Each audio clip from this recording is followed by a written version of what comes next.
সাবেক প্রধানমন্ত্রী ও BNP chairperson Begum Khaleda জিয়ার শোক সন্তপ্ত পরিবারের প্রতি সমবেদনা জানিয়েছে association of television channel owners অ্যাটকো।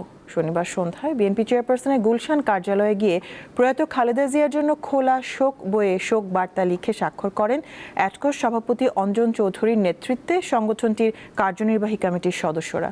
শোক বইয়ে স্বাক্ষরের পর বিএনপি মহাসচিব মির্জা ফখরুল ইসলাম আলমগীরের সঙ্গে একটি অনানুষ্ঠানিক বৈঠকে অংশ নেন তারা। সংগঠনটির পক্ষ থেকে জানানো হয়, খালেদা জিয়ার প্রয়াণে তার পরিবারের প্রতি সমবেদনা জানানো হয়েছে। তার পরিবার দ্রুত শোক কাটিয়ে উঠুক, এমনটাই প্রত্যাশা সংগঠনটির। সবাই মর্মাহত। বাংলাদেশ এখন শোকের মধ্যে দিয়ে যাচ্ছে।